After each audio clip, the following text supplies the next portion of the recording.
Boom. All right. Sweet. We're good. So, welcome everyone to another episode.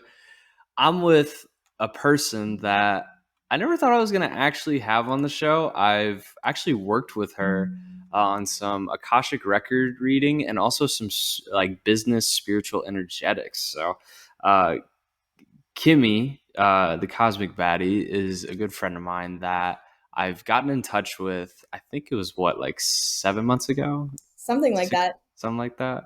Yeah, and she's a wonderful human, very in touch, very aligned, and I'm really excited for the cosmic conversation today. So, Kimmy, go ahead. The floor is yours. Introduce yourself. Thank you for having me. So yeah, you did a pretty great job of introducing me. I'm flattered, but yes, I'm Kim, the Cosmic Baddie, and Akashic Records reader and spiritual business coach. I've been on my spiritual journey for probably the past 15 years now, and I'm really just here sharing my wisdom and my guidance with anyone who wants to learn how to be more in touch with their spirituality or learn how to combine strategy and energetics when building their own business. Wow, that's awesome. And what does spirituality mean to you exactly?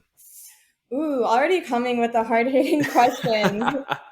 That's such a deep question because spirituality can mean so many different things to so many different people. But I would say to me, spirituality means being your truest, most authentic self.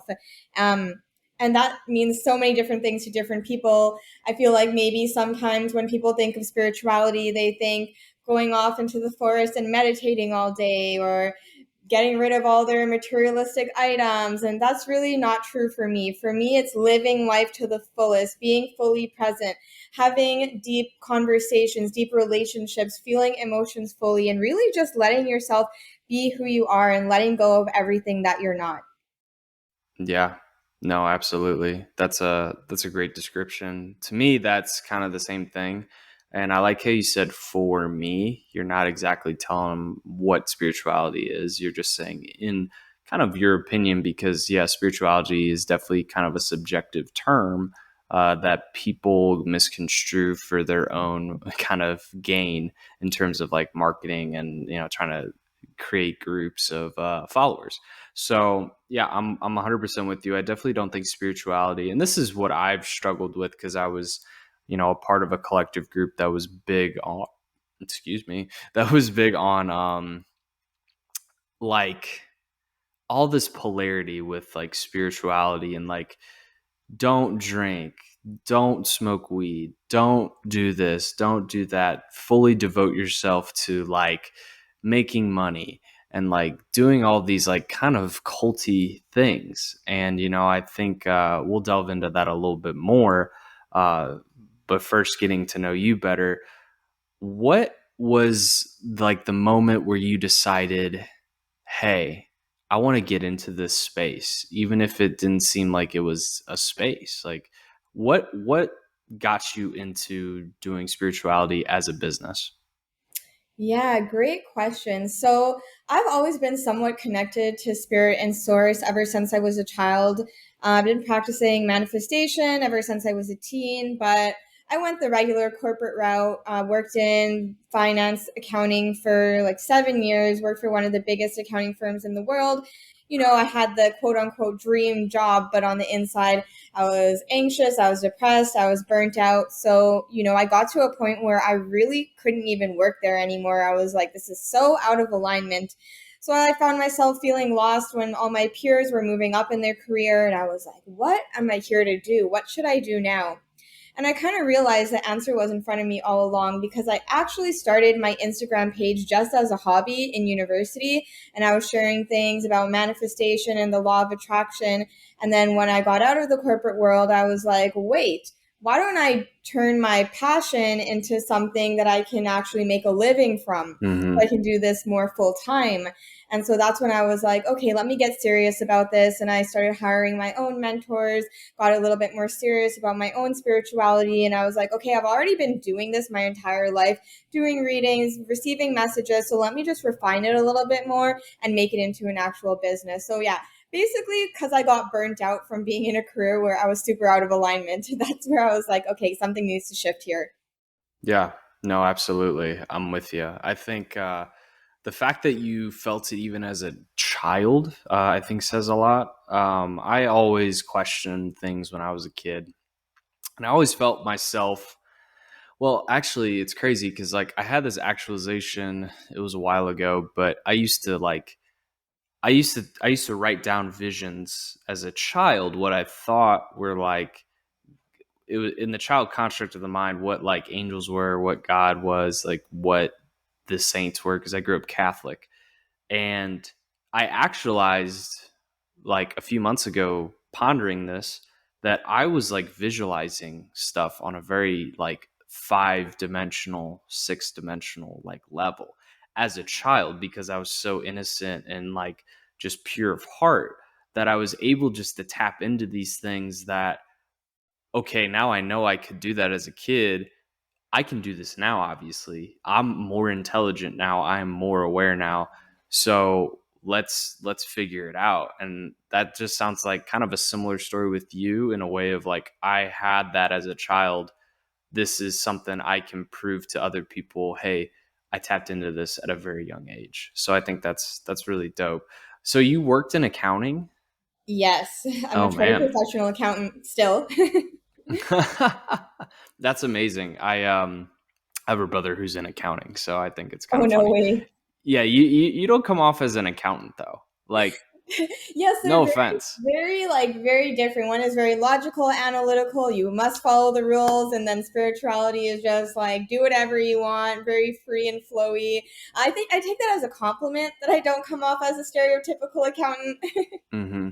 No, I mean like, yeah. Well, first off, from what I've seen on your Instagram, you like to have fun. So most accountants I know, sorry, Connor. Uh, they're not going to Vegas and like going to music festivals and shit like that. But that's just me.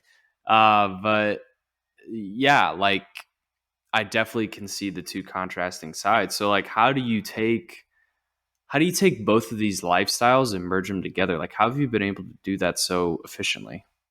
Like spirituality and also having fun, or like accounting and spirituality. So accounting and spirituality.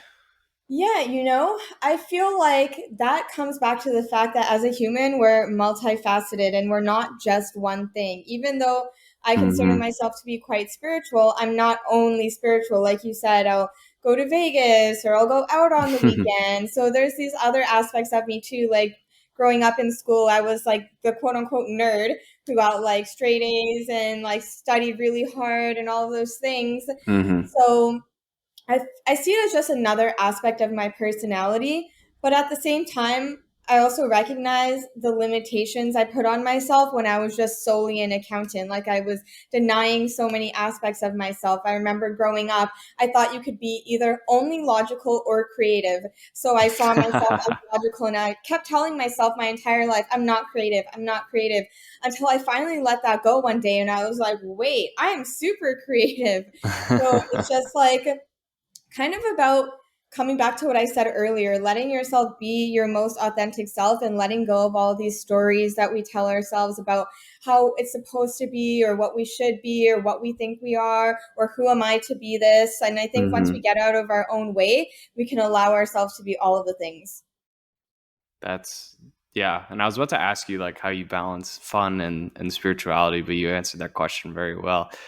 So let's get to your business. So one of your business facets that is really intriguing that I'll probably try to ask you as many questions as I can to get you to go as deep as possible because this is going to be very new to a lot of listeners of this show because the spirituality piece is something I've lacked on this show, and bringing you on brings like another level that even I'm not used to from an interview standpoint. Yeah, So, excited. Akashic record reading, what is that?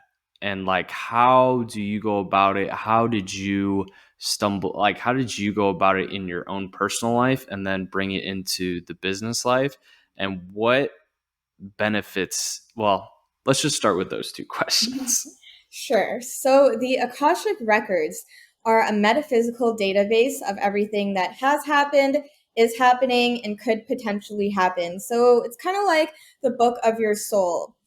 So in the Akashic Records, we can explore things like past lives, soul contracts, what's blocking you, how to overcome these problems, your most aligned steps, really pretty much anything. So it kind of differs from just like getting messages because we're looking at your life as a whole, like all of your lifetimes. And we're even looking at the future too. And, to understand this, we also have to understand that there really is no past, present, and future.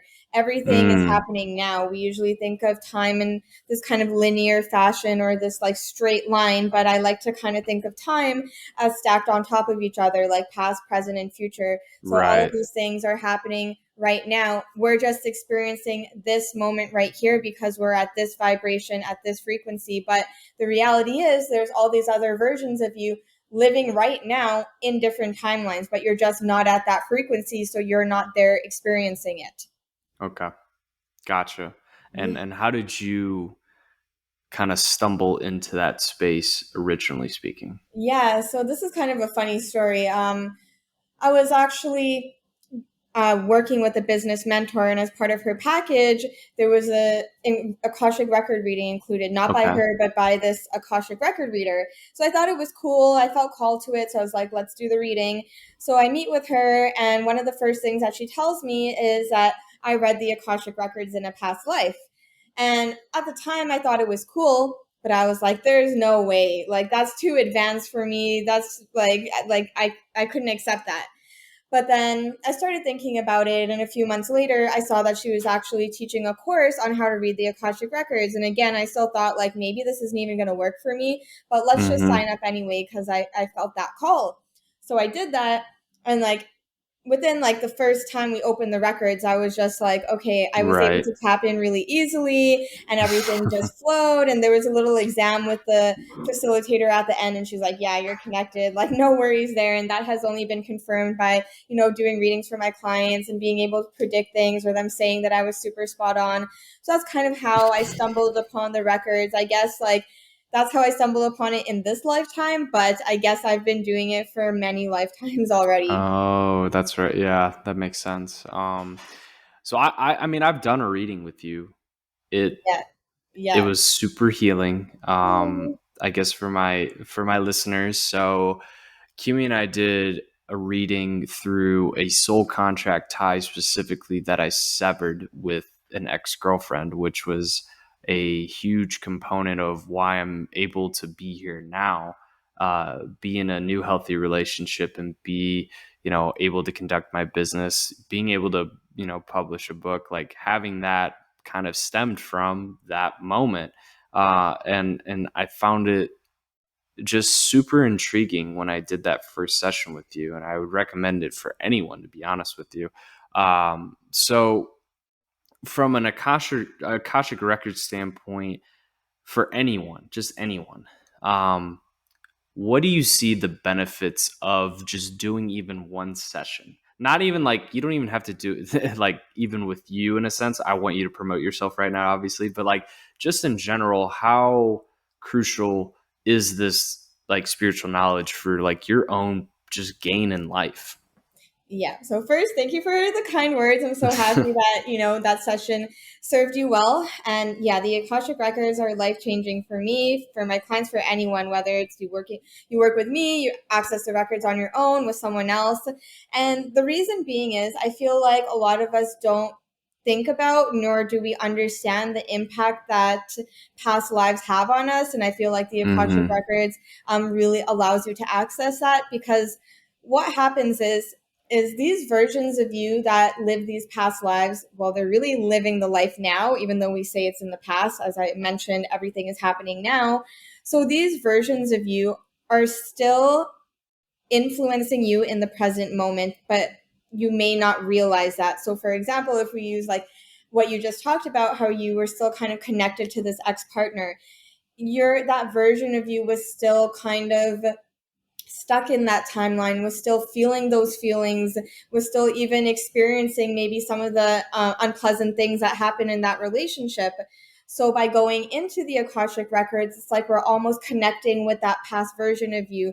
You're able to comfort that version, tell that version what they need to know, give them information they don't have, and really cut those ties energetically so that you're not feeling those emotions, so that you're not feeling so connected. And as a byproduct, you're kind of releasing this present day you from feeling those emotions. And then you can move forward, like you said, and enter into a new healthy relationship, pursue your passions, your careers without that looming energy. Another really good example I have of this is people who are wanting to speak up about their spiritual nature or start their own business, but they're afraid to talk about spirituality. And it's like, yes, well, our logical mind might tell us we're afraid what our friends and family might say. And that is true, Mm-hmm. but it usually goes a lot deeper than that. If we think back to, back in the day when it wasn't always safe to be a healer or a witch or an astrologer Mm, or whatever it is, many of us lived lifetimes where we were persecuted, exiled, killed, tortured.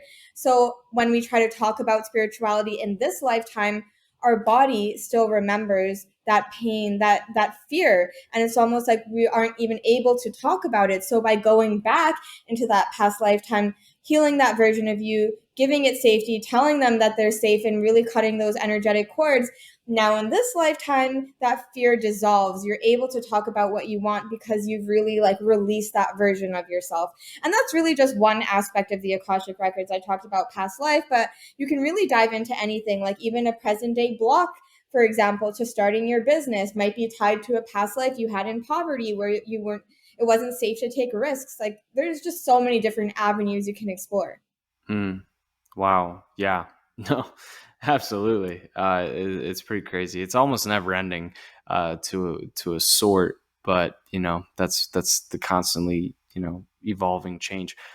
Going back to like you talking about friends and family not agreeing with, your spirituality choices.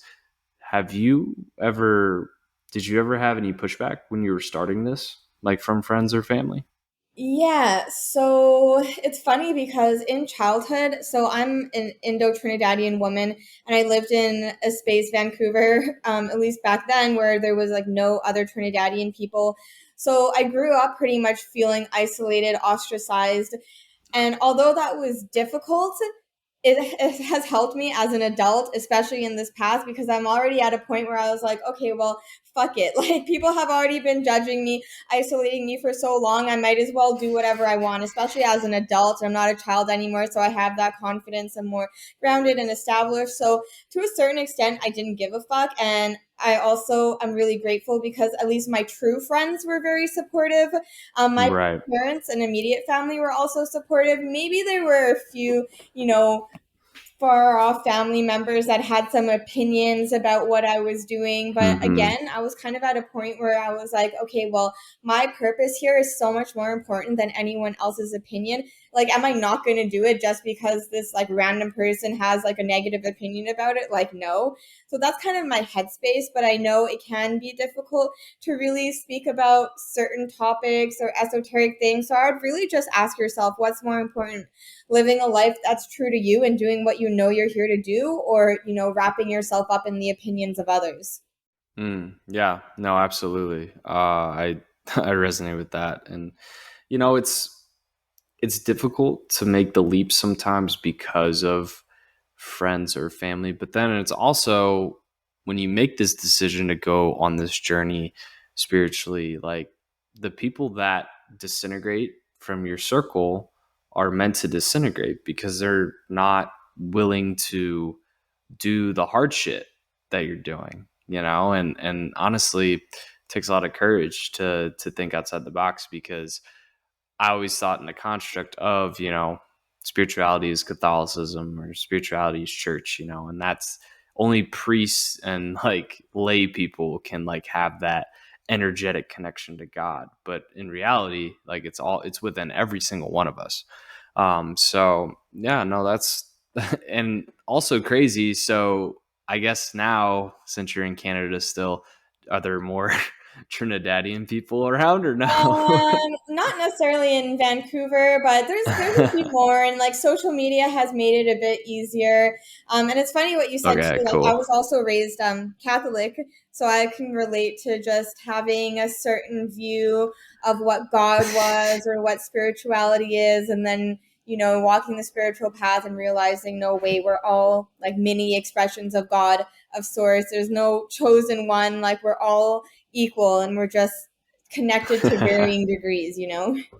Yeah, that's God. Everyone just grew up Catholic. It seems like every time I talk to someone, they're always like, "Yeah, I grew up Catholic." I'm like, man, crazy. Yeah, I Went to know. Catholic school my whole life, and Oh no way. man, I didn't go to Catholic school, but I did the catechism where you learn, mhm. and I went through like confirmation and all that.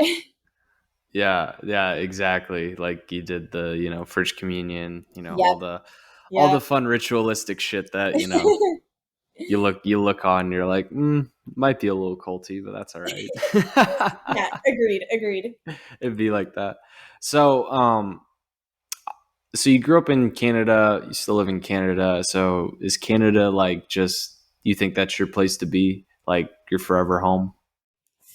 Ooh, that's a good question. I mean, I was born in Toronto, moved to Vancouver as a child, so I've thought about moving to other places, but at the same time, I would miss my friends and family. But you honestly never know where life can take you. I love traveling, so Yeah. maybe this will be my home base, but who knows? Maybe I'll travel for a year or live somewhere else for a few months. I'm pretty open to that.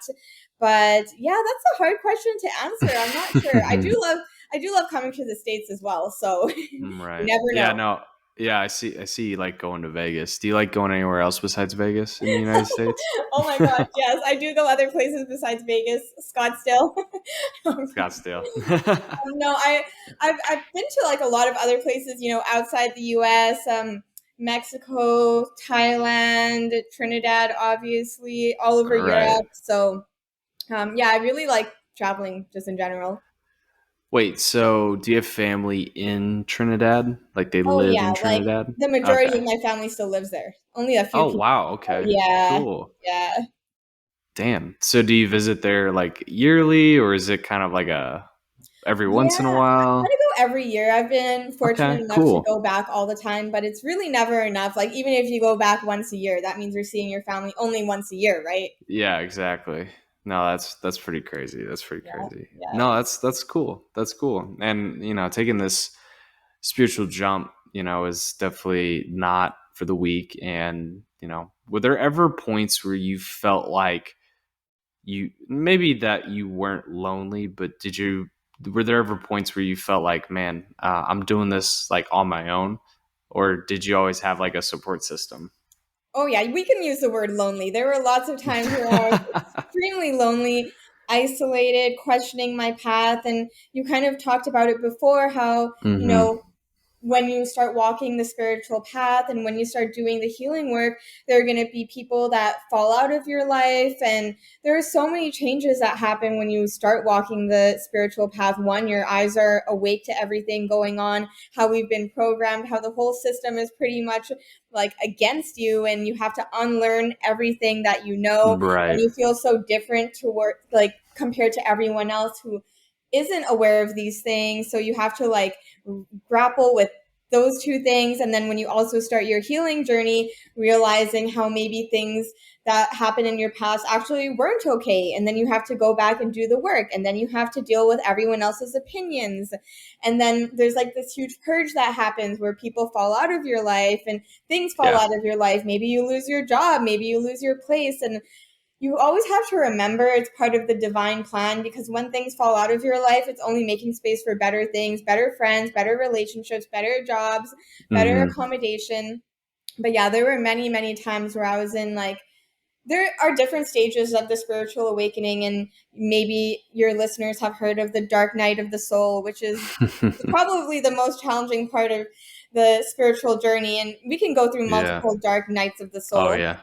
So, but the first one I'd say maybe is the deepest. And that's where everything that I just mentioned happens, when all these big changes. So, yeah, I was pretty depressed, anxious, and really just purging all of these things. But I feel like to a certain extent, you kind of have to be alone when you're going through that, because you're Yeah. thinking to yourself, like, I can do this. And no one else can really do it for you. You can have a support system, you can have a mentor, friends, and family, but at the end of the day, like, you're the one that heals you. There's no healer, there's no one else. They just help you realize the power that you have within. Yeah. No, absolutely. I've definitely gone through my dark night of the soul. My first one. So yeah, that Yeah. is the Yeah. worst one by far. I don't think it could get any worse than that. Like, I Right? really I don't. hope not. I can't see it getting worse than that either. I don't even wish, I don't wish that on my worst enemy. No. Uh but yeah, no, I wanted to ask that because, you know, I definitely had lonely moments, but then I had like people that I didn't think were going to come back into my life came back into my life, which I'm really grateful for. And that leads to my next question with you is, one thing I'm not a huge fan of is red pill versus blue pill, or like matrix versus like, to complete freedom, like just like the polarity of it. And I guess like my question to you is, do you have, these spiritually sovereign friends, but do you also have friends that are still like kind of matrix, quote unquote, type of friends, that, still work jobs and like also like love to go out and like have a good time, and stuff like that? Do you have like, because like I asked you that because I kind of have like a weird balance of those types of friends where like I have some matrix type friends where like spiritual conversations are a little uncomfortable, but I still love them and I love like the times that we have together. But then I also have those very spiritual like type of friends and those curious type of friends too. So I guess just one person asking to another person, like, do you have both types of friends, or are they mostly just spiritual friends? Like I couldn't imagine you just having matrix driven like type of friends. Yeah, great question. Honestly, I have spiritual friends, and then I have friends who are not spiritual at all, and I Right. love them both. I love them Hmm. all, and I don't see one group as better than another. They're all people, they're all equal in my eyes, and you have different types of friends. And that goes for any type of relationship. There's no one person that can fulfill all your wants and needs, and it's important to have all these different types of friends. And I feel like Right. they enrich my life by having all these different types of friends. And for myself personally, there are times where I feel very, very connected to my spirituality, and I'm in my spiritual routines, and I'm doing the things all the time. And then sometimes I'm like not really in my routines, and I'm going out partying and traveling and doing all these things. So yeah, I definitely have friends that are not into spirituality at all. And it kind of comes back to what I said before about just living life to the fullest. I really just don't believe in the whole spiritual ideology where you have to be a certain way, or certain things are spiritual and these things are not spiritual. So I'm not saying that certain things aren't harmful. Like, we know that drinking maybe isn't the most healthy thing in the world, or eating junk food isn't the most healthy thing. No one's arguing that Yeah, point, no but one's I'm arguing that. saying that it's not like it doesn't it's not spiritual. Like, we came here, we're multifaceted beings, and we came here to experience what it means to be a human, and that means doing all of the different things. And maybe this is getting a bit off topic, but so many quote unquote non-spiritual things that I have done have taught me so much about spirituality, about myself, about life, that I never would have learned had I not done those things. And even constricting yourself to these rules about, I'm not going to do this, I can only do this, I can only do that, that's still living in fear. You're scared of doing things because you're scared it's going to ruin your vibration or put you out of alignment. It's like, okay, we are powerful spiritual beings. Maybe we need to sit a little bit more in our own energy and our own aura, and realize that a few little things are not going to put us off our path. Ooh, damn. Go off. Yeah, Shit. I got a little bit passionate there, but it's just this narrative that I see, and it feels like, even when I like feel into it or look at it, I just see these like chains and like this fear. I can even like feel it in people where they're so afraid to like have a drink, even though they really want to, or like go to this place or listen to this song. And it's like, no, do you really think Source like put you here to live in fear? It's like, no, have that awareness. Yeah, don't like let it take over your life, but allow yourself to have the experiences that you want to. Wow. Yeah.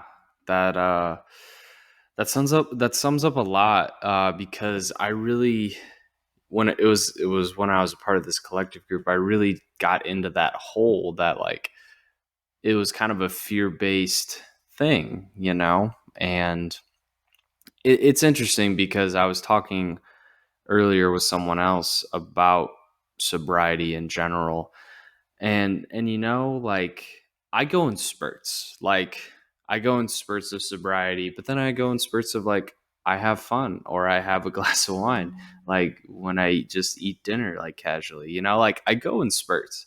And I realized through, like, this probably whole year, like calendar year, actually from my birthday last year to my birthday that I just had, I realized it's really all about balance, and you can't just lean one way or the other. Like, you have to enjoy both aspects of life, because that you're right, that's a part of the human experience. And I guess, when when you go when you travel or you go out and, like, you interact with people and those sorts of things, you're spiritually sensitive. How do you protect yourself when you go out into these types of environments? Because obviously you're on a different level than most people. So I'm curious if you have any sort of maybe routines or practices or whatever to keep yourself well aligned, even when you, yeah, go do things that are just, matrixy. That's a great question. Um, Before I used to be really scared, even just thinking about going to Vegas or going out, because I would think, like, okay, this isn't the most spiritual place. Maybe there's like negative things here. And that kind of goes back to what I said before about really being grounded in your own power and realizing like that we're so much stronger than these negative entities, and that sometimes that when you get to a certain level, it's almost like a non-issue where like you don't have to worry about it because you're vibrating at a certain frequency where they're not even going to go there. They don't, because they don't want to vibrate that high. They don't want to be in the frequency of source, so they're not even going to be able to touch you. But it's not like I got to that place overnight. It takes a lot of work. What I would normally do, and I still do this to this day, is if I know I'm going to be going out, I'll take a second to protect my energy. So you can visualize, a shield around yourself and just say some sort of mantra like only positive energy is going to enter my space. And, preparation can start long before vacation. You can start putting extra protection around yourself. You can start being really diligent about meditating, about cleansing your energy all the time, even depending on, if you have a relationship with your spirit guides, asking them to be with you, setting intentions for how you want your night to go, how you want the vacation to go. And then when you come back, being diligent, realizing that, okay, regardless of how much protection that you put around yourself, there probably is going to be clearing that you need to do. And again, being okay with that because we're human beings and we're living this experience, but just taking that extra time, doing a house clearing, imagine taking a cleansing bath, using selenite, or imagining this bright white light coming down on you and clearing out any of that energy, kind of just developing your own routine. So I'd say, it's less about what you do specifically and more about figuring out somewhat of a routine that works for you, because everyone's different. Everyone's going to be at different stages of their journey, and everyone's going to need like varying levels of protection and cleansing. And I recommend this whether you're partying or not, just on a daily basis as you go through life. I feel it like it's really helpful. Gotcha. Are you a daily meditation person? When I'm on the ball, yes. I never say that you have to do anything, but the one thing that I recommend everyone do is daily meditation, because it's just so life Hmm. changing. And if you're looking to get more in touch with your spiritual gifts or receive messages, there's just no way that can happen if all of these thoughts are going on in your mind all the time. But when we meditate, it's like we're clearing our mind. So if a message were to pop in, it's a message and not a thought, because your mind was clear. And it takes practice to get to that point, but I feel like anyone who has been meditating regularly can relate to how life changing it really is. Uh-huh. Yeah, absolutely. I mean, I'm not on the ball either. Like, I took a break from everyday meditation for about a month, and I just got back into it recently. And Yeah, like I love it from a subconscious healing standpoint, just because like it can tap into like some very, very deep limiting beliefs that you can clear out like some weeds in a garden. So really, yeah, really fascinating stuff. It's always interesting talking about spirituality with someone, because I feel like everyone just has a lot of differing opinions. And I guess like my question to you now is, what do you think the spirituality space in business, not even just like, I'm not even talking like religion and church and stuff, but just like in general, like the whole like conscious wealth space, the conscious creation space, this spirituality space, that involves your Akashic record, healing and clearing and manifestation and crystals. And like, there's so many different nuances to it. What do you think it lacks as a whole right now, though? Okay, so the first word that pops into my mind is integrity. I feel like Mm-hmm. there are a lot of people, and not to bash anyone, but there's a fine line between shit talking and saying what's up and speaking the truth. Is that when something becomes more popular, there is a lot more room for people with not the best intentions to enter the space. People who just want to make money, people who want to take advantage of people who are just starting on their spiritual journey. So I feel like there is a lot of room for integrity, and that's something that I've held near and dear as one of my biggest values in my personal life and my business. I always told myself that I would, run my business and live my life with the highest degree of integrity. That looks like, if a service isn't really right for a client, telling them that instead of taking their money just because I want sales, or being honest with someone about what I think would be better for them, or telling someone, yeah, just my honest opinion, and not promising results that are unrealistic, or promising things that really no one can do. Like, no one can quote unquote change your life. So I feel like there is a lack of integrity sometimes in the space. There's cultural appropriation, people stealing ideas, bypassing toxic positivity. And that's where we have room for discernment too. It's all of our responsibilities not to be upset at these things that are happening, even though it is upsetting, but to remember that we have to do our own due diligence and use our discernment and really feel into it before working with someone. How does this person feel? What is their energy like? Am I able to ask them questions?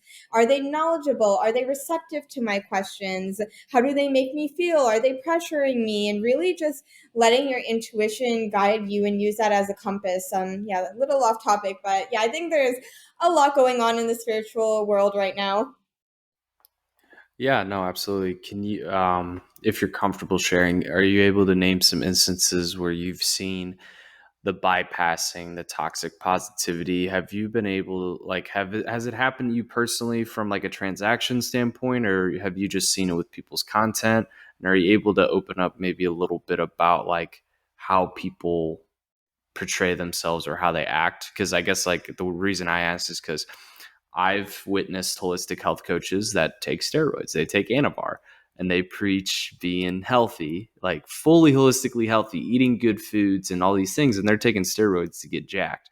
So like, that's one, that's just, I mean, don't preach one thing and do another. I had another kind of business coach who preached about, discharge and credit repair, and his credit was in the 500s, and he got his car repoed. So like, it's, have you seen instances, yeah, where there's been a lack of integrity, whether it's you personally or just like through like friends or, stories like that? Yeah, a few come to mind. So in the business space, people just talking about things they have no idea about. And it's not to say that you need a business degree in order to talk about business, but you can't really be talking about ROI and analytics and all of those things if you have no financial background yourself, if you don't really know what you're talking about when it comes to money, or even giving people advice on investing or growing their money when you haven't really done that yourself.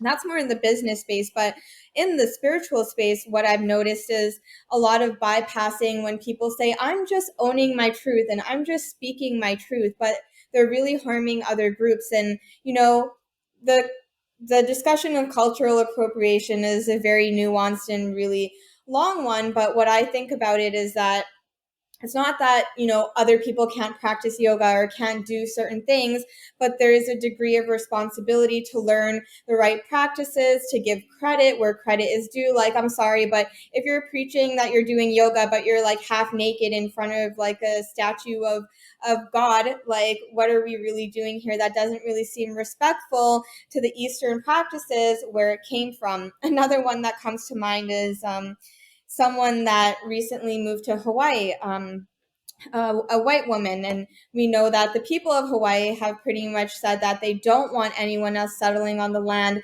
because they have these limited resources. And, there's a different way to go about it. She could talk about how she's going to help them, how she's going to, bring some of her income to, and help the land, the people. But instead, she's just, dancing half naked on the beach saying, I'm ignoring the haters, I'm owning my truth. And that just feels so out of integrity to me. That just feels like bypassing to me.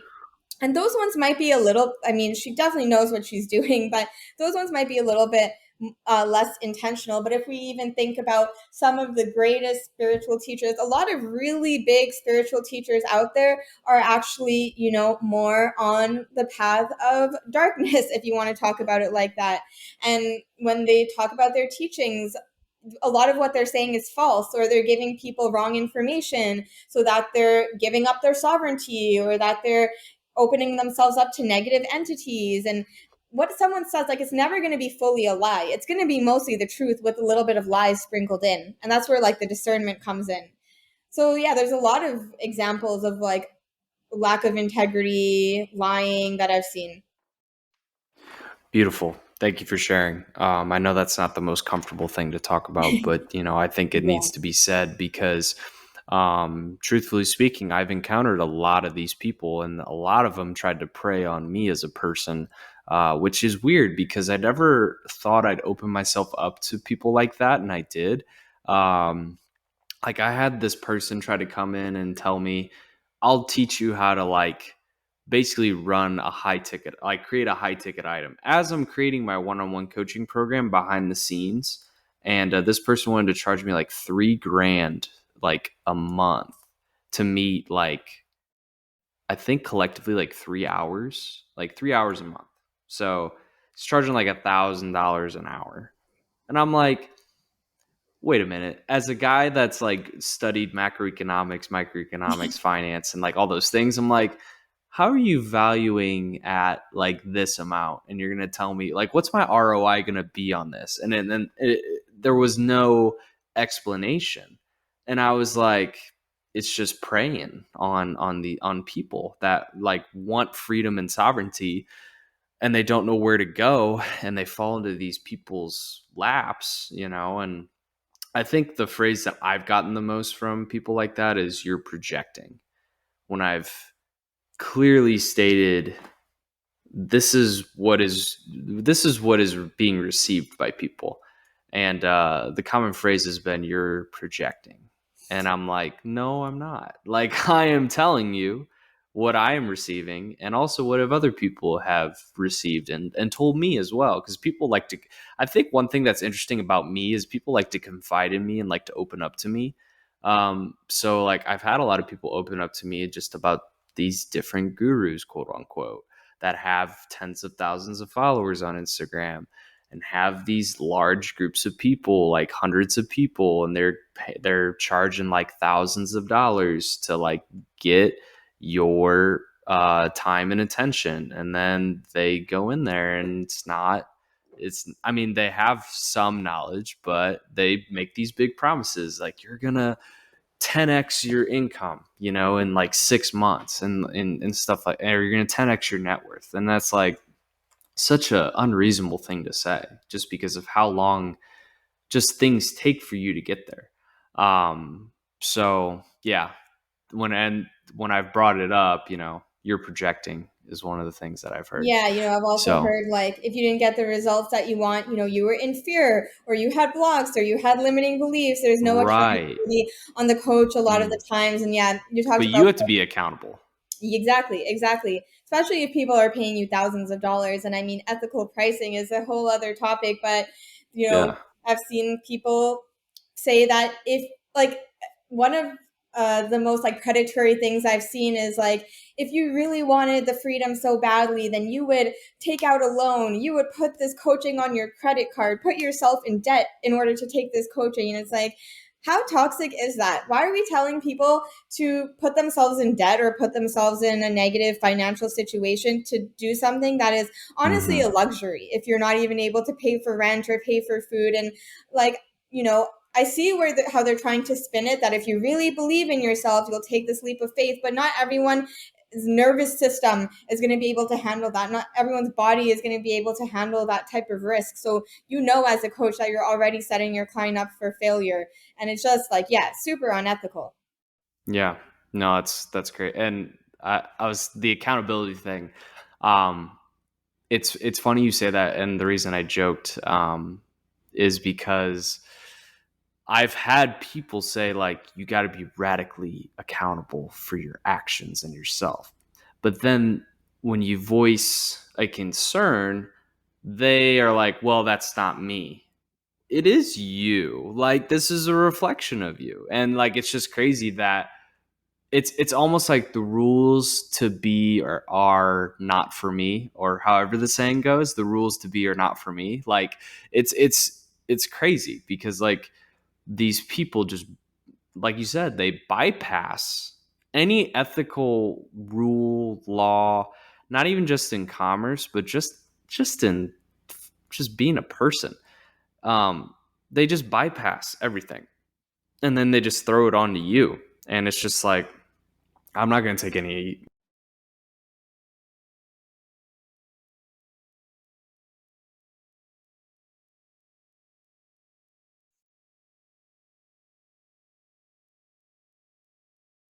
I guess like another question to ask you. So, what are your thoughts on? So we talk about the spiritual space. What are your thoughts on the music industry, the movie industry? Like, what are your thoughts on that? And in terms of like consuming like those things in general, I guess like what's the best way to go about it?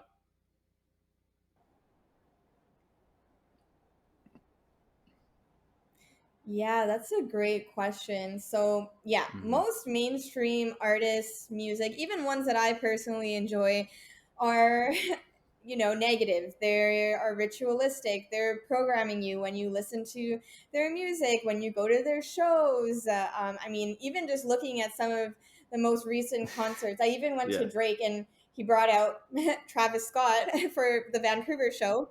And I found it really interesting. You know, I love Drake, but for a portion of the show, there was a Grim Reaper going around the ceiling, and it had a knife, and it was like going down into the crowd. And I was like, that's so bizarre. Like, why would you have that at your concert? That obviously doesn't mean nothing. Like, we can't be so naive to think that these stars and this like music industry doesn't know about spirituality. Like all the celebrities, all the people in power Hmm. know about spirituality. They're using spirituality for their own gain. It's just that people like us are using it, you know, to better the planet, on the light, to better the collective, and they're on the dark side using it to help themselves, to help, you know, negative entities. So being aware, I think, is the first thing. When I was going to that concert, I did protect my energy before and after, and I was kind of aware of what was going on. Like when the Grim Reaper was going on, I was just kind of giving myself some extra space to think about what was happening, maybe to Hmm. protect myself a little bit more. So yeah, awareness is one. Realizing that yeah, these things are happening. It's just so obvious in the music. Like people are literally dressing up as demons and wearing devil Yeah. horns. Like there's no denying it. So acceptance would be the first thing. True. Secondly, I would say though, remembering not to live in fear, because that's one of the biggest things. Because if we're afraid of listening to music, going to Yeah. concerts where we genuinely do enjoy the music, like my human self likes Drake, and like even though I think that Travis Scott is They're extremely bangers for demonic, sure. some of his songs are a little bit catchy. I can't lie. Yeah. I can't lie. I was definitely dancing, but But it comes back to not living in fear, not feeling like one song, listening to one thing is gonna ruin your life or take you off of your path. And that's where, having a spiritual routine is so important. If you're cleansing your energy on a daily basis, protecting your energy on a daily basis, then you're not going to be as susceptible than as if you were unaware and doing nothing at all, and then doing special things like, if you come back from a concert. um, so I'd say it's more about doing these things no matter what music you're listening to, no matter where you're going. And then if you are going to something specific, then doing something extra. And then it comes down to the individual person too. Like some people Hmm. may feel really sick or really bad if they listen to certain types of music, whereas some other people may be unaffected. Doesn't mean one person's better than the other, just everyone's different and everyone's affected by different Hmm. things. So kind of Yeah, I check. found it very interesting.